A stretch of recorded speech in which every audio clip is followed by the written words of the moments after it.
Hey everyone, welcome back to another episode of the Couch Cat Podcast. I'm your host Ryan, one of 3 writers from Couch Cat, and today I'm joined by everyone. I have Alan, Brandon, and Ben on deck for this episode. Go ahead and say hi, everyone. Hello. Hey, what's up, everyone? Hey, everyone. Glad that everyone's here. And today's episode, episode 9, is called Epic Store Russian Roulette. And what that is, and what was supposed to be included in the last episode, but that episode ran so long. Pie is important, dude. Pie is important. Yeah. So that episode ran so long, we decided to cut it and make it its own. And we're happy that we did because there's a lot to talk about here. And what the Russian Roulette is from the Epic Store is one weekend, actually last weekend, we decided to blitz through 3 games from the Epic Store that were either free to play or that we got for free through their free game giveaway that's, pretty regular. And what we've got on the plate for you guys and gals today is Killing Floor 2, The Cycle, and Heroes and Generals. And they were not all fun to play. You guys can agree. Definitely not. Yeah. Depends on who you are. That's what it comes down to. Depends on who you are. Okay, well, we pretty much did not like them. We'll get our we didn't like one of them. We'll let you decide based on what we went through. Yeah, we're a neutral party. Heroes and Generals, best game around. Dude, that's my favorite game. I'm playing it every day now. Oh, are you like a pro? Have you been putting a lot of money into it also? I'm like the only player left. That makes me the best by elimination. It's all bots. Whatever. Stop lying to everyone, okay? But we're going to get down and dirty and get into it. And the first game we've got is Killing Floor 2. It is a sequel. It is a first-person shooter. It's primarily objective-based, and I would definitely say it's a survival horror game. Just like the first one, you're moving. You got a team, a squad, and you're moving around the map, whichever you choose. And there's a mission to achieve. There's set things to accomplish, and all the more there's increasing amount of waves and I would almost say epic type style monsters that kind of get sprinkled in there. Yeah. And then eventually there's a boss. I would even say it's just like Left 4 Dead.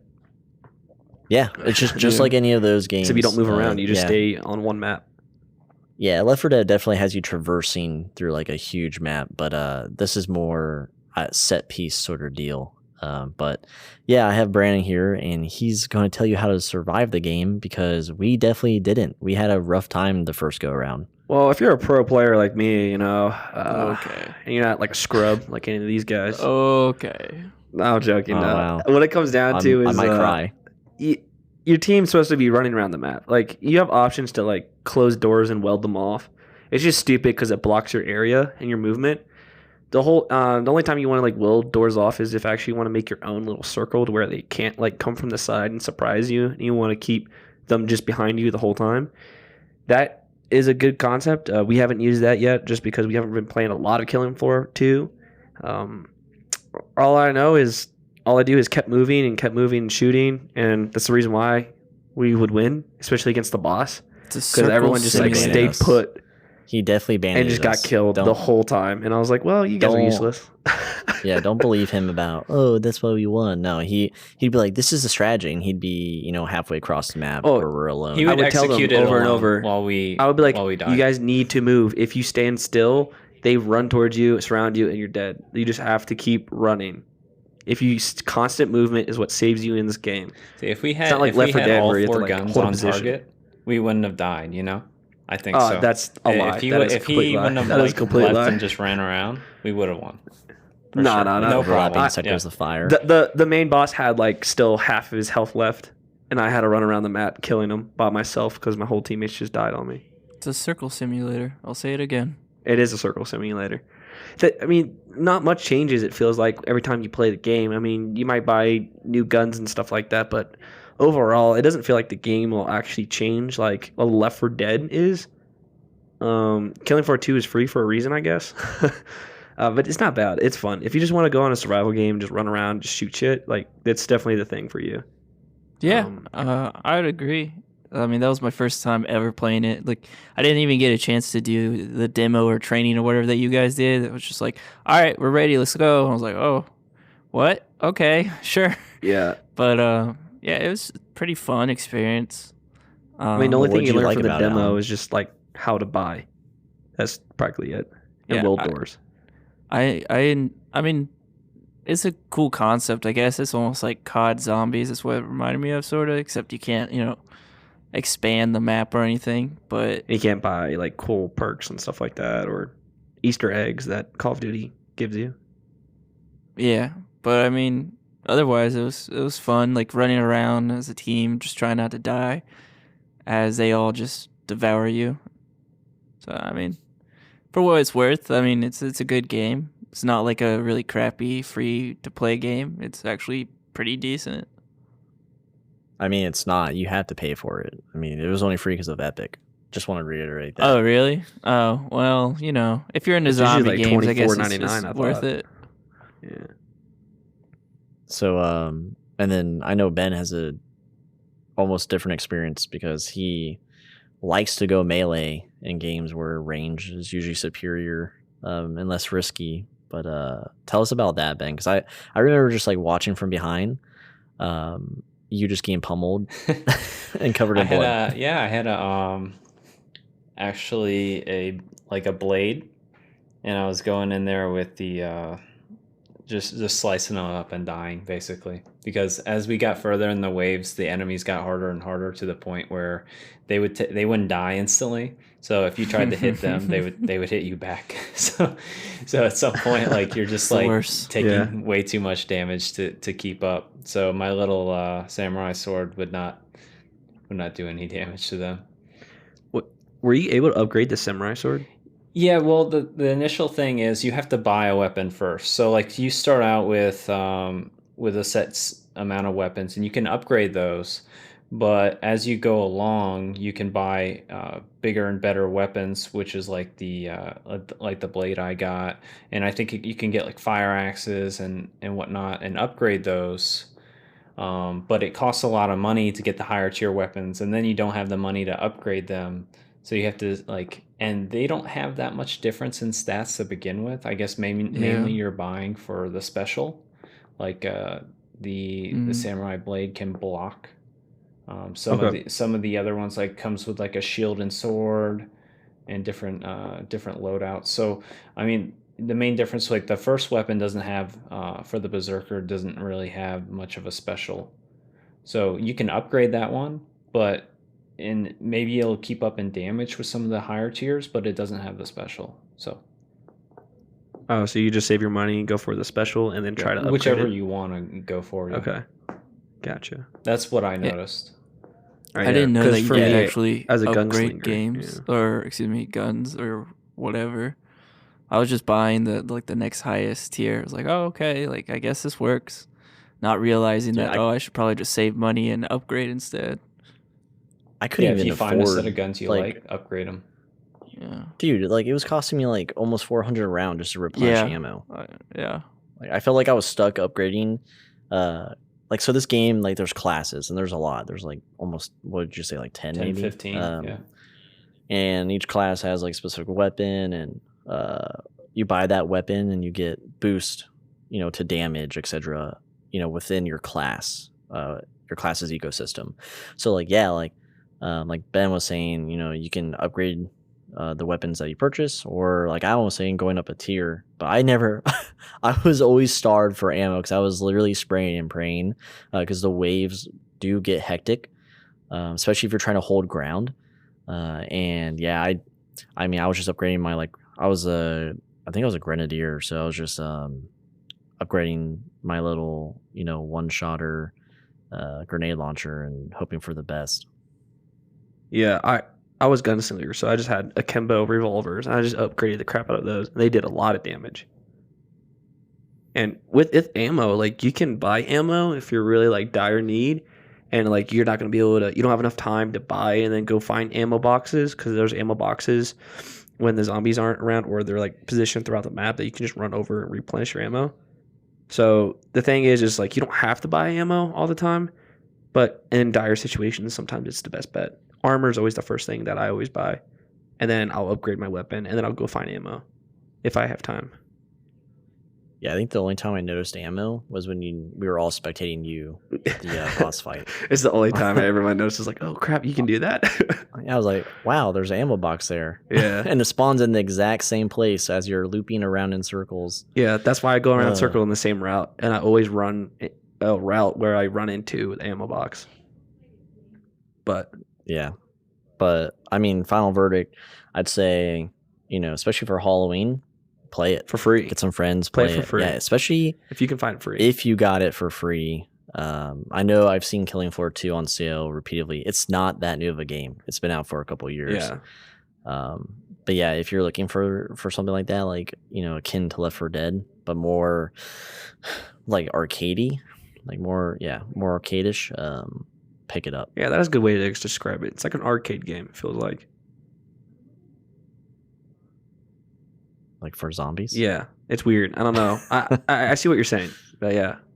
Yeah, it's not tight gunplay. It's not something you'd expect from like a, triple A FPS. It's more of like the running and gunning and juking and just trying to, outlive the wave. Yeah. But yeah, definitely if it's for free and you got it for free, check it out. And now the next game, probably like all of our favorite for the night. I mean, that's just my opinion. Probably my only favorite. Yeah. I mean, not hard, right? Yeah. But is The Cycle. And Alan really loved this game, and he wants to tell you all about it. Yeah, I really out of the three, this was my top pick. But it's basically like a mix of a battle royale between PvP and PvE. Like you get dropped down on this world, and you have certain missions you can, or tasks you can complete. So you're fighting off, the basic like alien mobs or whatever while you're doing these tasks, like mining some mineral or killing certain mobs, blah blah blah. But you also have to worry about other players because they could come in and kill you or take the minerals or whatever. So it's a pretty cool concept, and I think it's really well balanced. The gunplay feels nice. But yeah, so the goal is just basically get the most objectives without dying, and then get off the planet. Or that the end point is like a ship that everyone has to get to. And then you're ranked by the score, which comes from how many missions you've completed. It's actually a lot of fun, and it's a great game for free to play. My only issue with it is that it doesn't have enough of a player base to be able to do short queues all the time. Like sometimes you have to sit in a queue for 5 minutes, but yeah, I mean, it's worth it to me. But only for duo. Like I haven't experienced a bad queue wait time for solo. Like solo, every time I queue up, it's like 5 to 10 seconds, and then I'm already in a lobby.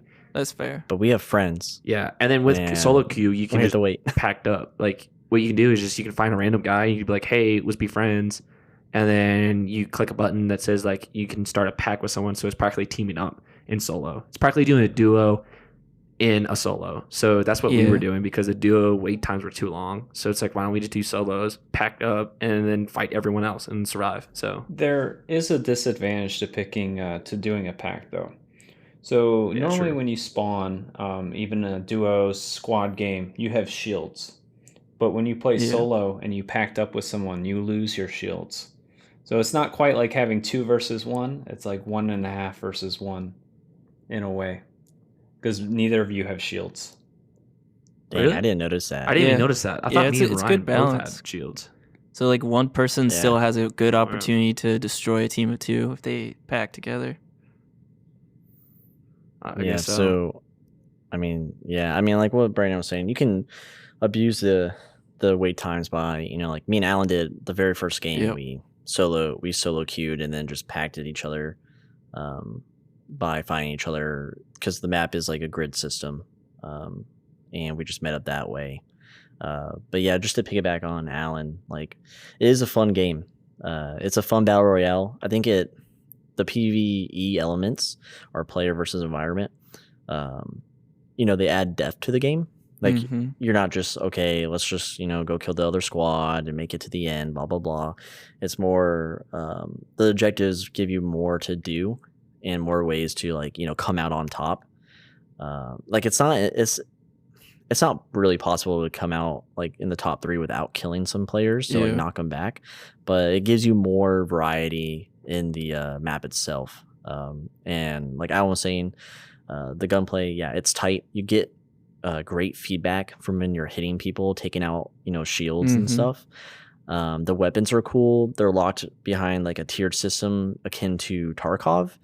There's 3 vendors, and every time like you win at a match or place highly in a match, you're getting points towards those vendors. Like that's why I say Tarkov, because you have to unlock tiers with them, and then you can unlock better weapons. And then it's really, I said arcade-ish last time for Killing Floor 2, but this yeah, it's pretty arcadey. The graphics, I get like a Borderlands / like Outer Worlds vibe. Even felt like a Um, Fortnite vibe too. Like a yeah, it's like very first-person there's Fortnite. it's that bloom, popish colors. The environments are very rich and Yeah, green, very and vibrant. the water looks fucking cool. I'm a sucker for water graphics, and yeah, the environments are sweet. Yeah, I think it's sick. What do you think, Brandon? Oh, I think the cycle is awesome. I mean, I was playing it by myself just because one day I was bored. I was like, oh man, we have all these great battle royale games, but for something about the cycle, it just, I don't know, it was a lot of fun. Also, I think because I was kicking ass more often, because the player skill level is not as high if you play like COD, or Yeah, it's not developed. yeah, it's not as developed with this, I guess, player base. But I think overall it's a great game, and it's free, which is awesome within itself. It's just straight up free. Well, you did mention other battle royales, so I want to jump into that real quick because we have a lot of battle royales on the market, stimulated by like PUBG. PUBG kind of started this whole trend, and this kind of fits in that niche. I would say it is kind of a battle royale. They do market it as such, but there are some key differences there compared to something like Fortnite, PUBG, Apex. And a lot of like my major, when I get into a battle royale, what I like to see, it's like carnage, right? There's like 100 people. It's crazy off the bat. Everyone jumps out of the plane, and it's nuts. This is a little bit slower paced. It seems like you get dropped in on a drop ship, and it's basically different spawns for everyone. It's randomized where you end up at, so you can't choose where you want to go to get like the best loot. And part of that is Right. there's no real loot on the map. Mhm. You get currency through doing these objectives like killing the aliens, whatever, and you spend that to buy more weapons. So there's no randomization there, and that was a little bit of a it kind of takes away from in the way like let's say PUBG, you find like a sniper rifle. It's like a big win in that match to get that and just like screw someone up. But Yeah, it changes your it does strategy. take that away. Like it's like it's set. Like you have to actually bank on that money and use it towards something like, oh, I want to save up for the battle rifle. Or it's like you're getting ready to fight early on, and you spend the extra 200. You kind of tank your late game by doing so, but not giving up the battle rifle for the mid game. But now you can like kill earlier, like buying a shotgun. Yeah, with the or SMG whatever. or a Yeah. shotgun. So- Yeah. And killing people doesn't really always give you a boost. Like if you kill someone, they'll just spawn again, and then they can still make it out.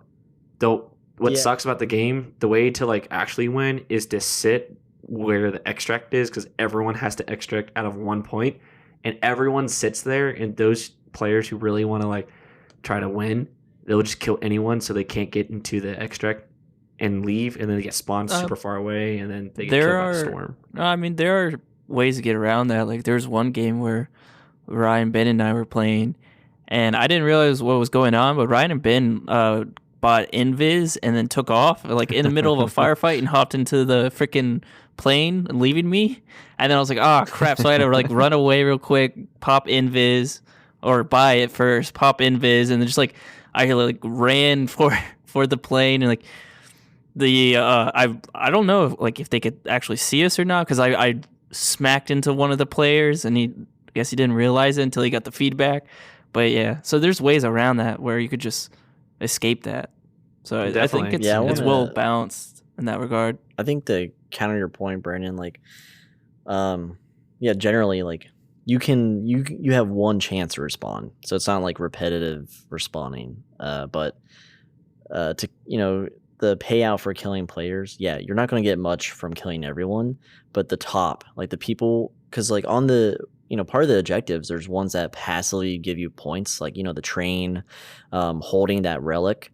Those are the name of a few. Like those are the people you want to go after because they generally end up in the 1 or 2 spot just because they're getting passive points and income throughout the match. So I think it's really beneficial if you're behind and you want to catch up, or if you're in the top 5 and you want to dethrone someone, so they're not going to overlap you. Yeah, I think it's worth it. And plus, like those train battles can be fun too. Yeah, it also depends on what missions are ranked the priority. So like right, some maps yeah. I played, it was like the mushrooms. So everyone was going for the mushrooms, and if you kill people, then you could probably take the mushroom back if they haven't deposited it already. So that was like something where killing came in effect. And then there was another one where it wasn't killing. It was just, I forget what the mission was. I think it was just collecting at that point. Like the number 1 mission that gave you the most points and trophies was mining and collecting resources. So it just depends. Yeah, and it also depends like what your play style is, because unlike games like in PUBG, and even the one before that, like what was it, Player Z or whatever. God, what was that, like King of the Hill? But yeah, like games like those, you have to go after people. But this is kind of it gives you another avenue of approach if you're not one to hold up like that in a battle royale. Which I mean, why do you play it to begin with? But if you're looking for more than just hunting down the next squad, give it a shot. I mean, I would say solo was fun, but I mean the duo, and especially this is a drawback. Like they lock you behind being able to do triples and quads. Like you have to get a certain level. You only have to play like 3 games by yourself. But still, it was like if you want to jump in like a squad from the get-go, like you're not going to learn any different, from being able to squad up right away to not. But yeah, it had cool experiences. I mean, does everyone agree? Like, I mean, they could be pretty hectic, kind of like Call of Duty. Yeah, that's a lot of fun. It's a great game. I think people should try it out a lot more. Yep. Yeah, it's probably because it's on the Epic Store and people, they have to stick up their butt when it comes to. It's just in a exclusive for one platform, but it doesn't cost you anything. Just download it and play it. Yeah. But yeah. So, any parting words on the cycle? Just get it. Get it. Okay. Well, thanks for that wonderful insight. Yeah, you're welcome. That's what I paid for. I'm not paying you anything. Well, and you're just this is the last podcast, so you know what? Sayonara. I pay myself, so I don't know how that one works. Yeah, I live under a bridge in a box, so I don't really have much upkeep. But, so our final game, and one of the best games on this list. Oh yeah, man, I love it so much. Our palms were sweaty. We were screaming like children. We were so immersed in this game that I don't know why it's not a platinum seller. I felt like it was I was already in 1944. Like I was in the trenches, bro. Like I was crawling through the dirt. I could feel the dirt from the the mortar rounds, from the impacts on my face. But this is Heroes and Generals. It's a free to play old ass game, and Brandon will tell you all about it because it pains me to even talk about it. Well, Heroes and Generals is a free to play World War II first person shooter, which is just objectives. And you think of like pay to play, the more you pay, the more money you make, almost like an app game. Like this game should be an app. Yeah. It might be actually. I have no idea. Because you mean I like don't on care. mobile? Yeah, like it should be a mobile game, to be honest. Yeah. Because everything is you pay, then you get more items, and then there's a timeline to your character. So if you play too much, then you can't continue playing. You have to pay money so you can play again. Do you want to play again? But that doesn't even come to play because once you play, sometimes you join a game where automatically the enemy will be on all objectives. You're like, how the hell that happened? And then it'll be game over in like 2 minutes. So at the end of the day, it just sucks. It just sucks. Like, it's just stupid. It's a bad game. Like, I'm sorry, but Yeah. it's Oh my old God. and no one should touch it. It might be free to play, but there are a bunch of other free to plays. Like, go play Warzone or The Cycle. Like, go do something a little bit more different. Yeah. I want to give reasons why it's not. I mean, just like bashing it is probably not a good example, right? So, it reminds me of something like Combat Arms from Nexon. So it's a it's Oh no. it's something like that. So if anyone knows Nexon, they like to kind of milk their games for what they're worth. As Brandon was saying, like the mobile transaction system, basically there's a lot of microtransactions that you have to pay real world money for in order to get a leg up on your competition that probably did not do that or did not grind to get that for free. I'm not exactly sure of the monetization, like what you can get for free and what you can't. But from what I saw, there was a heavily incentivized premium currency that you could buy virtually anything with to skip the grind. Vehicles, So yeah, weapons, classes, whatever. so when you first load in, you have to wait a while in queue for one. You have to do this forced tutorial where you have to learn about like the boxes, like the medic boxes and ammo boxes. I remember we were looking for a long Doesn't even time to work. find the ammo box. Was it the med kit box? The no, medic. no, we had to get injured enough to Oh, use that's a what- medic. Yeah. Because But you would heal you have to too stand for the guy fast, for so like you a even minute. use it. Yeah. And then we figured out we could actually just exit the force tutorial, and then we never had to do it. But so we never found out how to use that box because you just heal over time. But yeah, so basically it reminds me of kind of like Call of Duty 3, way back on the like the Xbox, or I think it was on PC as well. But except it was actually like a regression from Call of Duty 3 in a way, because it was just, you could get vehicles and things like that, but when you drove Call of to a Duty 3 point, was awesome. it was chaos. There was a lot of It was stuff awesome. going on. But Yeah, that's why it was awesome. that was like Yeah, probably the Brandon only would good drive thing. us right into the point, and then I would just be like zeroed in the face, like done. Like the gunplay, like when you shoot someone, there's no real feedback. From what I Yeah. understand, like when I was seeing, like I would shoot something, I don't even know if I killed him or not. I had to look in the corner and see like if I killed someone or not. I think. Yeah. And everyone just sprayed and prayed on the other team and just would kill you. Yeah. And you're like, Yeah, well, you what spawn am I with supposed like to a do with M1 Mosin, Grand? and everyone else, Yeah. like on the Russian team, gets like automatics, and they're just like, you just die because your Mosin like takes Can't like do crap. 2 hits to kill them. You shoot one guy once and then he just blasts you away. And he doesn't even have to aim. He just got to freaking shoot in your direction. Also, Dude, it the feeds into UI? play to win type of thing. Yeah, definitely. The UI in this game made me rage. Like one of the first like real matches we got into, when like I went to exit to go into like the menu to change an option, and it freaking like locked me back into the beginning screen, and I raged for 5 minutes trying to figure out how to get back in the game, and I just spam clicked my keyboard, and it somehow worked. Cause like Yeah, you were done. it was was- so bad. Like Yeah. the start menu and when like the game menu are 2 separate screens or apps running. It's so like it's terrible. Yeah, and like Trash. it'd be like Yeah. moments of silence, and we're like Brandon and Ben and I are calling out like objectives, and then I'll just be like, "This fucking game sucks, dude." Just be like, game's I'm done. stupid. I'm Like- done. Yeah, like so repetitive. Like you know it. I was like, "Oh, this is it." Like if I this is the can't even verdict. figure out how to get back into the game, like, like, it's bad. It should be simple. yeah. Like just click exit or escape. Honestly, you might not know this, and I might get the name wrong, but it reminds me a lot of like a monetization of the Half-Life mod, Days of Defeat, where it's like Ally versus Axis, excuse me, and that was more fun than this, and that's what it looked like. It looked like they took that Half-Life mod and were like, how can we make people pay for this? And they adopted the monetization from like say War Warships or War Tanks, and but took it to extreme where Or War You're Thunder, buying yeah. like so many vehicles, weapons, the weapon upgrades, all that stuff. And yeah, honestly, you know, buy once, cry once. Just buy. God, oh my God, Dude, yeah, I just blanked out. Squad, bro. Buy No, Squad, Squad yeah, or yeah, yeah. Rise of Storm 2.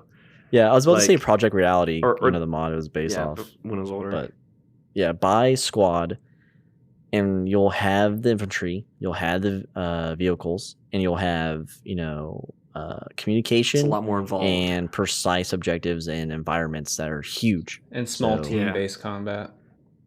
yeah, like honestly, it's worth it just to pay. And Squad goes on sale. Like, you All can the get it like time. for under Yeah. $20. Like, this is not worth your time, especially as a free to play player. Like, just look away, man. Don't do it. Don't do But I it. will do say it. that some people like the World War One, World War II aesthetic, and if you want to go that route, this is basically a death simulator. I mean, Battlefield 1. If you like death simulators, that's I can't believe you said that. I can't believe you said that game's name. But there's also Red Orchestra, but I think that's dead. Like, that game is so old now. Yeah. I feel like Red Orchestra Vietnam 1 Rising and Storm 2. 2 is really good. Oh yeah, that's actually It's a really good one. We got that for free. We're gonna have to try that out. Yeah, I've it actually played has it. a player base. Yeah, I played it, and it's a lot of fun. It's absolutely fun. It's great. It's a good game. So, anything other than this game, I mean, there's a bunch of free to play. Like, go play Valorant. That's what I did. Yeah. I mean, we gave it a shot, right? Yep. It was the good old college try. We gave it and one go. That was it. That was the bullet in the chamber. Yeah, definitely. For the Russian roulette. Yeah. But yeah, I mean, I had a lot of fun. We haven't blitzed games like that in one night, I think, like ever. So it was cool to, we're only getting like 1 or 2 hours into each game, but it was cool to experience that and try them out. Definitely, yeah. Overall, it was a fun time. Epic Store offers a lot of free games constantly. Some big games, some small, some indie games. So, I mean, I think the platform's pretty cool how they offer that. And it's been a blast, and we definitely will be keep looking out there. At least Ryan will, because he knows where every deal is when it comes to games. For some reason, he's like the guru of discounts and free to plays. Yeah, I'm like constantly trying to find us the best deal, so we can share some beers over either a great or a horrible experience. But the beer makes it better. Just know. But yeah, I mean, that's it. That was our Epic Store Russian Roulette experience. Does anyone have any parting words besides what Brandon and I just dropped? Nope. No, I mean, that's about it. Check us out at couchcutgaming.com. Wow. Yeah. Dude, you know what? I'm glad you said that, because I probably would have messed up the URL again. Probably. Because I'm on Yeah. like a three death streak for that. Check us out. But yeah. Yeah, check us out. Thank you, everyone, once again for listening. Like Brandon said, head on over to our website where we have everything. We have our social links, Instagram, Twitter. We have links to the podcast itself if you somehow found it, otherwise not through wherever you listen to podcasts. We also have our link to our YouTube channel and our Discord server, which is growing every day. Join Discord, baby. Join the community. Yeah, if you're looking for a new community or you're looking to see what's up, come on over. Especially if you're a simple MMO player, this is definitely your new home. But once again, you'll find all those links on our website. And yeah, I mean, that's it. See you next time. See you guys. Bye. too.